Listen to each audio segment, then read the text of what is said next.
Hello everyone, han maktada ay Hira athokpam mayam punamakpu ay channel saga amuka hanna taramna oksari.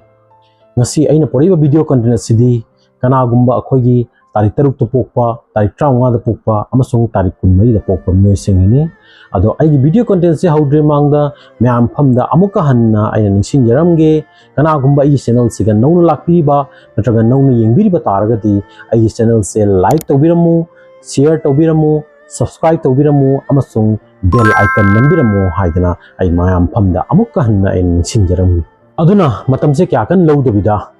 aina haigi video content se ai haujanaba tawrage. Hariba miyoi hajik akoigi kanagumba tarik taruk to pokpa adai tarik 35 da pokpa amasung tarik 13 da poiba miyoi singse makoi se number 6 na rule tawi. Number 6 se karma planet no natraga karma graha na rule tawbano haibise masisu ai haipetang panjaramge. Hariba number 6 na rule tawo miyoi singse makoi se Venus haiba planet to na rule tawi. Amarom da haragana Shukra graha na makoi se rule tawi. Aduna hariba akoigi Venus planet se mase akoigi solar system da haiba tare akoigi universe da akoigi graha myam marakta makse khwaidagi akoigi nganba ko adumba graha amani hainasu sum khangnai. Aduna hariba kanagumba tarik taruk da pokpa tarik 35 da pokpa amasung tarik 13 da poiba miyoi singse makoi se hariba Venus planet ki Shukra graha gi haidi mangan je sum makoi da khara phangba haiba tare makoi saum natra mangan jum khara phangi. Number 6 na rule tawba taraga su hariba date tang taruk da poiba amasung tang 35 da poiba amasung tarik 13 da poiba miyoi singse haidi makoi je sum khena di sum khara lei. Hariba tarik taruk ka 35 su ka khajik khena lei adi tarik 35 ga su tarik taruk ka adai tarik 13 ga su makoi khena ba singche loin lei masi makha tana ina punamak aina haijarake. Ahan bada makoi gi overall haiba tare ko makoi overall character behavior adai di makoi gi characteristic haiba tare ko asi ahan bada hi happy panjaramge. Haiba tarik taruk ta poiba tarik 35 ada poiba tarik 13 da poiba miyoi singse makoi se yam thinna akoigi phajaba pamba ko arang arak pamjaba ado miyoi yamna keba nobu pamjaba plus akoigi luxurious life se makoi yam pamba miyoi gali ko hajigi haiba number 6 na rule tawriba miyoi singse makoi khutta sen matik chana leiba taragadi ko makoi se khoigi kari haiba tare atangba branded oiba adugumba fizol khangde adon any thabak pot ama khangde makoi se leibada pamudaba aduga miyoi ogalle. Adoidi makha tana kana kari matamda makoi da sen je marang kaina leitaba taragasu haidi makoi gi phajana bai damakta mayam da khoigi shop tawu sisu moisum adumba apama misu sum ogalle makoi se. Ani subada karigumba makoina mapandaga chatkadaba taraga natra thokadaba taraga di makoi se phige se dress ka se yam nana secharaga thokchaba makoi gi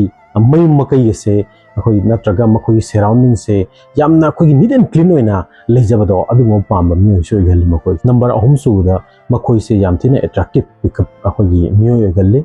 jam attractive oiba myo gan ba haiba tare makoi se akoi adusu akoi opposite sex nupa organa nupina yamna pamba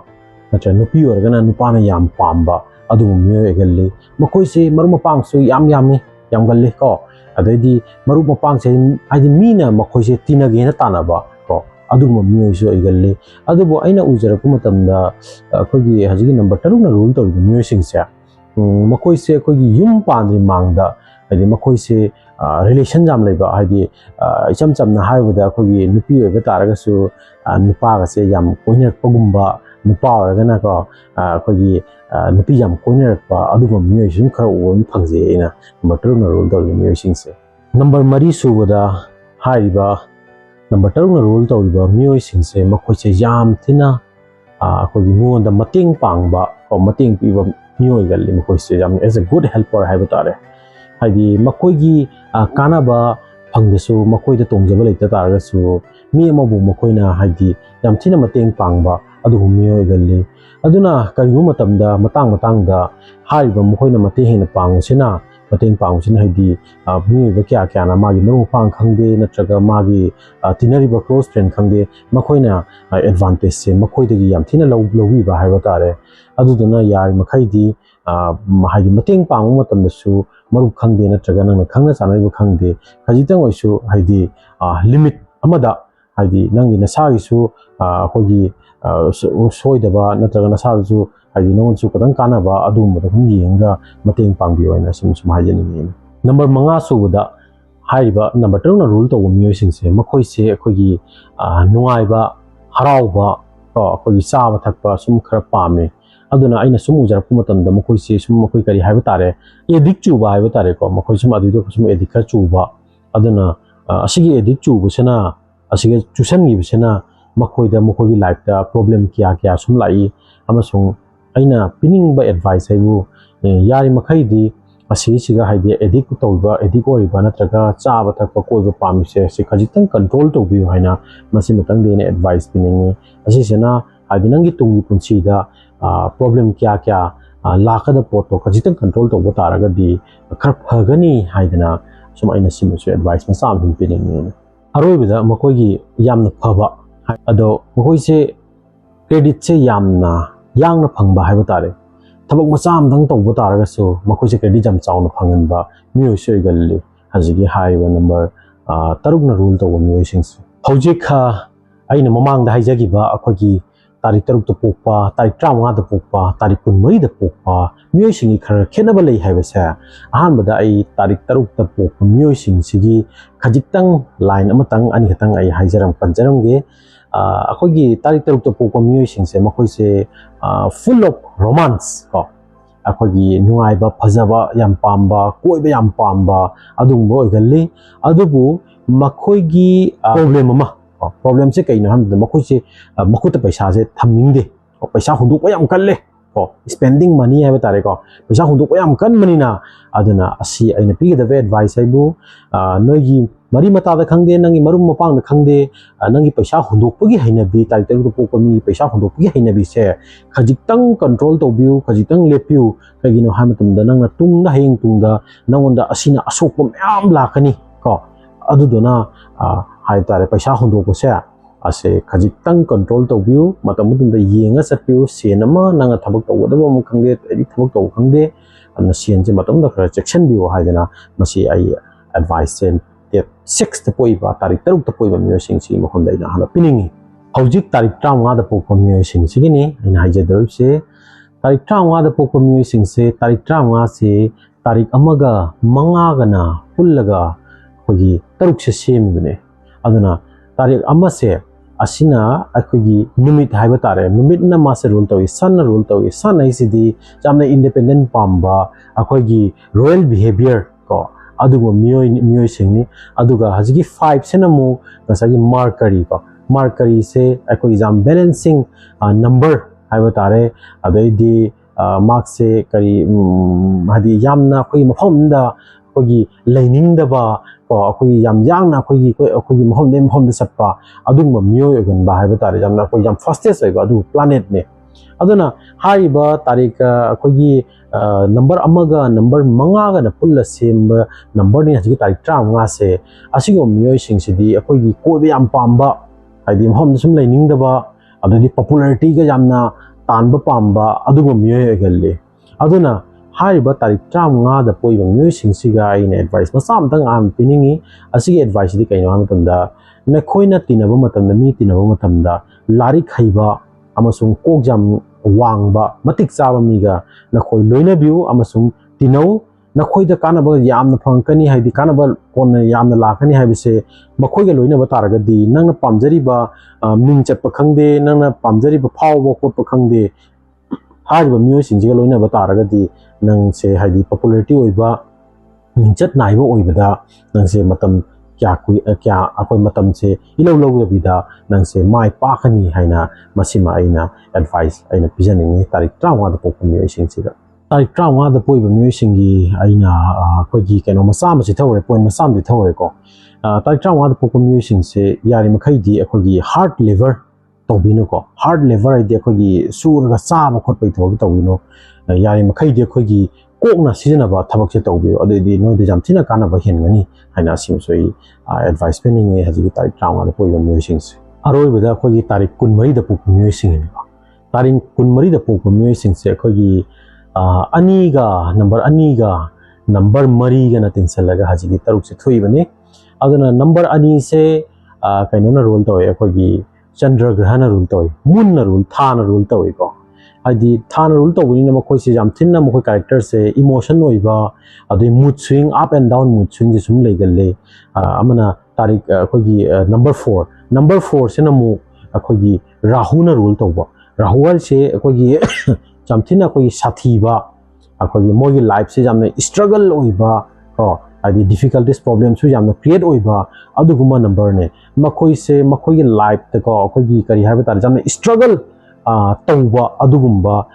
ꯄꯨꯟꯁꯤ ꯑꯣꯏꯒꯜꯂꯤ ꯃꯈꯣꯏꯁꯦ ꯃꯈꯣꯏꯅ ꯁꯨꯔꯤꯉꯩꯒꯤ ꯁꯨꯝ ꯃꯈꯣꯏꯒꯤ ꯁꯨꯕꯁꯦ ꯌꯥꯝ ꯀꯟꯅ ꯑꯩꯈꯣꯏꯒꯤ ꯀꯩꯅꯣ ꯇꯧꯕ ꯍꯣꯠꯅꯕ ꯀꯟꯕ ꯑꯗꯨꯒꯨꯝꯕ ꯃꯤꯑꯣꯏ ꯑꯣꯏ ꯃꯈꯣꯏꯒꯤ ꯂꯥꯏꯐꯇ ꯍꯥꯏꯗꯤ ꯑꯑꯣꯟꯕꯁꯦ ꯀꯌꯥ ꯂꯩ ꯑꯃꯨꯛꯁꯨ ꯅꯨꯡꯉꯥꯏꯕ ꯂꯩ ꯑꯃꯨꯛꯁꯨ ꯑꯋꯥꯕ ꯅꯪꯉꯤ ꯑꯃꯨꯛꯁꯨ ꯅꯨꯡꯉꯥꯏꯕ ꯂꯩ ꯑꯃꯨꯛꯁꯨ ꯑꯋꯥꯕ ꯅꯪꯉꯤ ꯑꯗꯨꯅ ꯑꯩꯅ ꯁꯨꯝ ꯎꯖꯔꯛꯄ ꯃꯇꯝꯗ ꯍꯧꯖꯤꯛꯀꯤ ꯇꯥꯔꯤꯛ 14ꯗ ꯄꯣꯛꯏꯕꯁꯦ ꯉꯁꯥꯏꯒꯤ ꯅꯝꯕꯔ 6ꯅ ꯔꯨꯜ ꯇꯧꯕ ꯅꯝꯕꯔ 6ꯅ ꯔꯨꯜ ꯇꯧꯕꯗ ꯗꯦꯠ ꯑꯩꯈꯣꯏꯒꯤ ꯇꯥꯡ 6ꯇ ꯄꯣꯛꯄ ꯇꯥꯡ 35ꯗ ꯄꯣꯛꯄ ꯑꯩꯈꯣꯏ ꯇꯥꯡ 14ꯗ ꯄꯣꯛꯄ ꯃꯤꯑꯣꯏꯁꯤꯡꯁꯤ ꯈ꯭ꯋꯥꯏꯗꯒꯤ ꯈꯤꯇꯪ ꯅꯝꯕꯔ 3ꯁꯦ ꯈ꯭ꯋꯥꯏꯗꯒꯤ ꯈꯤꯇꯪ ꯄ꯭ꯔꯣꯕ꯭ꯂꯦꯝ ꯑꯣꯏꯕꯁꯦ ꯍꯧꯖꯤꯛꯀꯤ ꯍꯥꯏꯔꯤꯕ ꯇꯥꯔꯤꯛ 14ꯗ ꯄꯣꯛꯏꯕ ꯃꯤꯑꯣꯏꯁꯤꯡꯁꯦ ꯃꯈꯣꯏꯁꯦ ꯈꯖꯤꯛꯇꯪ ꯑꯩꯈꯣꯏꯒꯤ ꯈꯔ ꯃꯣꯏꯒꯤ ꯂꯥꯏꯐꯇ ꯁꯨꯝ ꯄ꯭ꯔꯣꯕ꯭ꯂꯦꯝꯁꯦ ꯑꯗꯨꯝ ꯈꯔ ꯐꯦꯁ ꯑꯣꯏꯒꯜꯂꯦꯀꯣ ꯍꯥꯏꯗꯤ ꯁꯛꯁꯦꯁ ꯑꯃ ꯑꯣꯏꯕ ꯇꯥꯔꯒꯁꯨ ꯍꯥꯏꯔꯤꯕ ꯃꯃꯥꯡꯒꯤ ꯅꯝꯕꯔ 2ꯗꯨꯒ ꯍꯧꯖꯤꯛꯀꯤ ꯇꯥꯔꯤꯛ 14ꯗ ꯄꯣꯛꯏꯕ ꯃꯤꯑꯣꯏꯁꯤꯡꯁꯤꯅ ꯃꯈꯣꯏꯁꯦ ꯃꯈꯣꯏꯒꯤ ꯂꯥꯏꯐꯇ ꯁꯨꯝ ꯁ꯭ꯇ꯭ꯔꯒꯜꯁꯦ ꯁꯨꯝ ꯈꯔ ꯇꯧꯕ ꯍꯥꯏꯕ ꯇꯥꯔꯦ ꯃꯈꯣꯏꯁꯦ ꯑꯗꯨꯅ ꯑꯩꯈꯣꯏꯒꯤ ꯇꯥꯔꯤꯛ 14ꯗ ꯄꯣꯛꯏꯕ ꯃꯤꯁꯤꯡꯁꯦ ꯌꯥꯝꯅ ꯁꯤꯟꯁꯤꯌꯔ ꯑꯣꯏꯒꯜꯂꯤ ꯑꯗꯩ ꯃꯈꯣꯏꯁꯦ ꯌꯥꯝꯅ ꯑꯩꯈꯣꯏꯒꯤ ꯐꯦꯃꯤꯂꯤꯒ ꯌꯥꯝꯅ ꯑꯩꯈꯣꯏꯒꯤ ꯃꯔꯤ ꯔꯤꯂꯦꯁꯟꯁꯦ ꯌꯥꯝꯅ ꯁ꯭ꯇ꯭ꯔꯣꯡ ꯑꯣꯏꯕ ꯑꯗꯨꯒꯨꯝꯕ ꯌꯥꯝꯅ ꯐꯦꯃꯤꯂꯤ ꯀꯦꯌꯔ ꯇꯧꯒꯟꯕ ꯑꯩꯈꯣꯏꯒꯤ ꯏꯃꯨꯡ ꯃꯅꯨꯡꯁꯦ ꯌꯥꯝ ꯀꯦꯌꯔ ꯇꯧꯒꯟꯕ ꯃꯤꯑꯣꯏ ꯑꯣꯏꯒꯜꯂꯤ ꯑꯗꯩ ꯃꯤꯁꯨ ꯌꯥꯝꯅ ꯃꯇꯦꯡ ꯄꯥꯡꯕ ꯃꯤꯑꯣꯏ ꯑꯃ ꯑꯣꯏꯒꯜꯂꯤ ꯍꯥꯏꯔꯤꯕ ꯐꯦꯃꯤꯂꯤ ꯀꯦꯌꯔ ꯍꯥꯏꯁꯦ ꯑꯩꯈꯣꯏꯒꯤ ꯃꯈꯣꯏꯁꯦ ꯍꯧꯖꯤꯛꯀꯤ ꯊꯥ ꯀꯣ ꯍꯧꯖꯤꯛꯀꯤ ꯃꯨꯟ ꯅꯝꯕꯔ 2ꯁꯨ ꯌꯥꯎꯕꯅꯤꯅ ꯅꯝꯕꯔ 2ꯁꯦ ꯌꯥꯝꯅ ꯀꯦꯌरिꯡ ꯅꯦꯆꯔ ꯑꯣꯏꯒꯟꯕ ꯍꯥꯏꯕ ꯇꯥꯔꯦ ꯅꯝꯕꯔ 2ꯅ ꯔꯨꯜ ꯇꯧꯕ ꯃꯤꯑꯣꯏꯁꯤꯡꯁꯦ ꯑꯗꯩꯗꯤ ꯅꯝꯕꯔ 4ꯁꯤꯅ ꯑꯃꯨꯛ ꯉꯁꯥꯏꯒꯤ ꯔꯥꯍꯨ ꯃꯥꯁꯦ ꯍꯦꯜꯄꯔ ꯍꯥꯏꯕ ꯇꯥꯔꯦ ꯔꯥꯍꯨꯗꯤ ꯃꯤꯁꯦ ꯃꯇꯦꯡ ꯄꯥꯡꯉꯦ ꯃꯥꯗꯤ ꯄꯥꯡꯉꯒꯦꯅ ꯂꯩꯕ ꯑꯗꯨꯒꯨꯝꯕ ꯒ꯭ꯔꯍꯅꯤꯅ ꯍꯥꯏꯔꯤꯕ ꯇꯥꯔꯤꯛ 14ꯗ ꯄꯣꯛꯏꯕ ꯃꯤꯑꯣꯏꯁꯤꯡꯁꯦ ꯍꯥꯏꯗꯤ ꯃꯇꯦꯡ ꯌꯥꯝ ꯄꯥꯡꯍꯟꯕ ꯑꯗꯩ ꯌꯥꯝ ꯁꯤꯟꯁꯤꯌꯔꯁꯨ ꯑꯣꯏꯕ ꯑꯗꯩꯗꯤ ꯐꯦꯃꯤꯂꯤꯁꯨ ꯌꯥꯝ ꯀꯦꯌꯔ ꯇꯧꯒꯟꯕ ꯃꯤꯑꯣꯏ ꯑꯣꯏꯒꯜꯂꯤ ꯑꯗꯨꯒ ꯍꯧꯖꯤꯛ ꯑꯩꯅ ꯑꯦꯗꯚꯥꯏꯁ ꯃꯆꯥ ꯑꯃꯈꯛ ꯀꯣ ꯑꯩꯈꯣꯏ ꯇꯥꯔꯤꯛ 14ꯗ ꯄꯣꯛꯏꯕ ꯃꯤꯑꯣꯏꯁꯤꯡꯁꯤꯒ ꯄꯤꯅꯤꯡꯕ ꯍꯥꯏꯕꯨ ꯅꯈꯣꯏꯅ ꯔꯤꯂꯦꯁꯟ ꯑꯃ ꯊꯝꯕ ꯃꯇꯝꯗ ꯅꯠꯇ꯭ꯔꯒ ꯌꯨꯝ ꯄꯥꯟꯕ ꯈꯪꯗꯦꯀꯣ नुपा ओइरगना अखोगी नुपा ओइगेरा नुपी ओइगेरा युम पानबा मतमदा हेक्ता सट लाउना डिसिजन से लौर पानबेनो मतम खजिक्तंग लौरगा खंदबगी वाखन खंदबगी मतम खर लौबिरगा अदैदुगा युमान कैबान बिउ हाइना मसिमे एडवाइस अमने पिनेंगी अदुगा आइना अंकमो हाइनिंगबदी हाइबा एडवाइस अमखा हाइबा अखोगी तारिक 3 ता पोकपा खंदे तारिक 35 दा पोकपा खंदे तारिक 19 दा पोइबा मियोइ सिंसिगा हाइदी नकोइसे मियोंदा मतेंग पांगसे हेंजाम हेंजन्ना अखोगी नोगी लिमिट आउटर लिमिट तो अदुगगी पांगबिगनु हाइना मसिमा इरोदा इन सिमा इसी एडवाइस अमा इन पिरिंग हौजिक अखोगी नंबर 6 ना रूल तोरिबा तारिक 5 तारिक 3 तो पोपीबा अदैदि तारिक 35 दा पोइबा तारिक 14 दा पोइबा मियोइ सिंसिगी प्रोफेशन अमनि तंग आई पंजरमगे मकोइदा क्वाइदा सानबा प्रोफेशन दी इंटीरियर डिजाइनिंग को इंटीरियर डिजाइनिंग से अहान बाई सिम ऑप्शन थमिंगे सेकंड अखोगी आर्टिस्टिक फील्ड हाइबा तारे को आर्ट की फील्ड से मखन मखन लोय लेगरे ngसाइगी फिल्म कुमबा खंगदे मसी याम सिन चानै मखोइसे हाइदि अखोगी फजबसे पामजबनिना केबा नौबसे पामजबनिना अदैदि नंबर 3 सुबदा अखोगी करी हाइबा तारे अखोगी होटल गुम्बा रेस्टोरेंट गुम्बा याम चानै अदुगा अखोगी ngamjaragadi अखोगी सनागी अखोगी अदुम्बा ज्वेलरी की को बिजनेस को सनागी बिजनेस तोबसु मखोगी याम थिना चानै अदैदि अतोपदा हारका अखोगी केनोगुम्बा स्पोर्ट्ससु आइना सुम उजबो फंगजै सक्सेस क्या क्या मी ओइबो सेंगसु अदु मोजि स्पोर्ट्स सुम चानै अदुदना यारि मखैदि अखोगी लग्जरीस ओइबको लग्जरी दा अखोगी केनो तौबा अदुगुम्बा बिजनेस खंगदे नत्रगा अदुगुम्बा थबक सिंगदोगको अदुगा माइ ओनसन बिबुदना ख्वाइदगी चानबा प्रोफेशन सिंगने हैना आइना नंबर अखोगी नंबर 6 ना रूल तौबा मियोइ सिंगसिगी दमक आइना सीमा अहामदा आइना हाइनिंगी मथंगना अखोगी मखोगी लकी नंबर सिंग को लकी नंबर सिंग से आई हाबेतंग मैम फंदे पंजरमगे मखोइदा ख्वाइदे लकी नंबर ओइसे नंबर 6 मसागी 6 से मखोइदा ख्वाइदगी लकी नंबर ओइ अदैदि 1 से सुम मखोइदा सानै अदैदि 5 सु मखोइदा सुम सानै अदुगा मखोइगी अनलकी नंबर सेना कर्म नंबर नो हाय मतमदा नंबर 3 से मसे मखोइगी अनलकी नंबर ने हैन हाइनिंग असिगी मतांगदा सुम ꯑꯩꯈꯣꯏꯒꯤ ꯅ꯭ꯌꯨꯃꯔꯣꯂꯣꯖꯤꯁ ꯃꯌꯥꯝꯅꯁꯨ ꯀꯌꯥ ꯀꯟꯅ ꯑꯁꯤꯒꯤ ꯄꯣꯠꯁꯦ ꯍꯥꯏꯕꯁꯨ ꯍꯥꯏꯒꯟꯗꯦ ꯑꯁꯤꯒꯨꯝꯕ ꯄꯣꯠꯁꯤꯡꯁꯦ ꯀꯔꯤꯒꯤꯗꯃꯛꯇꯅꯣ ꯑꯩꯈꯣꯏꯒꯤ ꯅꯝꯕꯔ 3ꯁꯦ ꯀꯔꯤꯒꯤꯗꯃꯛꯇ ꯆꯥꯟꯅꯗ꯭ꯔꯤꯅꯣ ꯍꯥꯏꯕ ꯄꯣꯠ ꯑꯃ ꯂꯩꯀꯣ नंबर 3 से करीदम चानाद्रिनो हाम तंदा नंबर 3 से अखोगी कइनोने जुपिटर ने को गुरु ग्रह हाइबो तारे अदुगा नंबर 6 से नमो शुक्र ग्रह को अखोई शुक्र ग्रह हाइबो तारे को अदो शुक्र ग्रह से अखोगी हानगी हिंदू की को अखोगी कनोगी मतांगदा शुक्र से गुरु शुक्राचार्य कान हाइबो तो गुरु शुक्राचार्य है कनानो अखोई मा से कइनोगी अखोई हिंसाबो मयामगी गुरु ने हाइना सो मयाम सुम खंगनै अदैदी हजिकी नंबर 3 सेना कनानो हंग नंबर 3 सेना कोगी गुरु हाइबो तारे को हाइदी लाइ मयामगी अफबो लाइ मयामगी मासे ओजा हाइबो तारे अदुना हाइदी अनिमक्से गुरुनिना अमना हिंसाबगी गुरु अमना लाइ मयामगी गुरुनिना अदुना मोबाइल निसे करि उमतमदा सुजान चानादबा हाइबो तारे अदुना नंबर 3 से कोगी नंबर 6 की दमक्तदी अनलकी नंबर नि हाइना असुम लवे अदुगा मथंग असिना अखोगी मखोगी लकी कलर है बतारे को लकी कलर से कर्म ख्वाइदी सानब कलर से हजिकी नंबर 6 ना रूल तौरिबा मियोइ सिंसिगी अहमद मोइदा पैसानब दे अखोगी लाइट ब्लू को लाइट ब्लू से हम थिन सानै अदैदी व्हाइट से सानै अदुगा कोई मल्टी कलर से मखोदी हम थिन सानब है बतारे हाई बाजी शुक्र ग्रह से नखोइना सुम मागी कइनो सुम येंगु मासे हम लंग मने कोई हम फजबनी को अदुना मासे मल्टी कलर से सुम सानै अदुगा यारी मखैदि अखोगी करी हाइ तारे लाइट कलर हाजिकी लाइट ब्लू का अदुदि व्हाइट का से मखोइ ख्वाइ सानै अदुगा मखोइदे सानदब पोसी दिन सानदब कलर से ना येलो को येलो से कनागी कलर नो हाइबो तमदा हाजिकी गुरु ग्रह कोई जुपिटर से को नंबर 3 ना रूल तो वसा मसे माकी कलर नि हाइबो तारी येलो कलर से यारी मखैदी येलो कलर से सिजनबी नोइना हाइनिंगी अदुगा हाइबा लकी कलर से सिजनबी तारगदी नखोय थबक थोम चप खंगदे नत्रग मपान करि मत कनो खोगी इंटरव्यू थाब चप खंगदे अदुगा माइ सोयना पाखनी हाइदना इसिम जुम थमजनिंगे अदो मखाताना अखोगी आइना मरकता आइना खजितंग पोरम पंजनिंग बाइबु तारिख 14 दा पोइबा मियोइ सिंचे हजि कनागुंबा आई वीडियो से कंटेंट से येंबिबा मियोइ सिंदा खजितंग वाखन नुवाइतब जु फाव होने वाखन नुवाइतब फाविनु कगिनो हाइ मतमदा तारिख 14 दा पोकनी अफाव फाव म्याम लई को अफाव फाव दा ई मिंग अमा नि खतंग पंजरके हजि नखोइना फुटबॉल जेंगु मतमदा क्वाइदे फावे ना हाइबा अखोगी अर्जेंटीना की कनो से प्लेयर अखोगी लियोनेल मेसी हाइ तारे को लियोनेल मेसी से मागी डेट ऑफ बर्थ से नखोय त हांगदो जिंगु 24 जून को 24 जून ओइबने मासे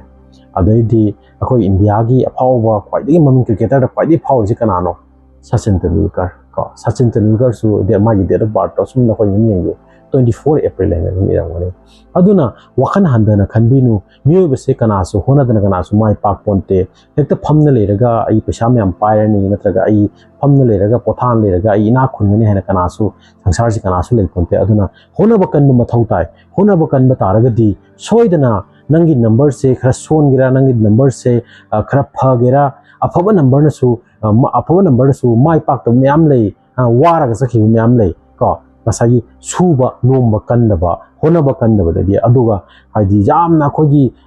असोनबा नंबर दसु माइ पाखिबा अचो सांग म्याम यावल को अदो असि सुम आइना हाइनिंग बा हाइबा तारे आइगी व्यूअर्स सिंगा वाखन करिंबा नेगेटिव माइंड में सेंबिनु होनदना सक्सेस ओइदबा हाइदी होनदना खोगी सक्सेस ओइबि कनासु लेते हाइदना असिमा इसे एडवाइस में पिनिंग अरोइबदा ना आइना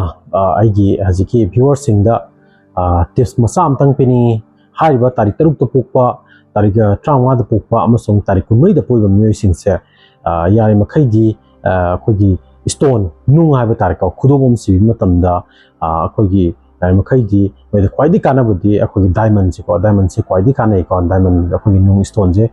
सिबि तारगदी न खोइदा कानो परकनी अदुगा डायमंड से एफोर्ड तौबो ngमदबा तारगदी सेनबो ngमदा तारगदी खोगी ओपेल हाइना खोगी नुंग अम लेबनी को अदुगी नुंगदो सिनबा तारगदी नखोगी लाइफ ता खोगी बैलेंस परकनी अदुगा नखोइना खोगी मोहम मरांग खंगदिबा वखनोन अखोई लेतामो खंगदिबदो मदुसु खजितंग ओइसु माना फाथबा ngमनबैदमक्ता हाइबा हजिकी नुंग अनि से नखोइदा जामथिना कानागनी हाइना मसी अरोइबा एडवाइस हैना पिनिंगे अदुना व्यूअर्स सिंग करिगुंबा आइगी हाइजरिबा इंगसी वीडियो कंटेंट सिगा khajitang nakhoi na penbi ba taragadi amasung nakhoi ga sanoi ba taragadi yari makhai di no nakhoi na nakhoi gi mari mata khangde nakhoi gi maru pang khangde aidi nakhoi ta haidi sigi kana ba se lobi da na khoi gi ai maru pang khangde makhoi su kana ba lawna bai da makta makhoi da share to view haina asimatang di aro da ina panjaningi aduga ai channel se subscribe to biramu haidna masimatang su ai aro do ina panjarage ado mathang da di ai anoba na maronga ai por laksagani ado ngasi gi damakta di matang asida ai condense ai lotion jarage thank you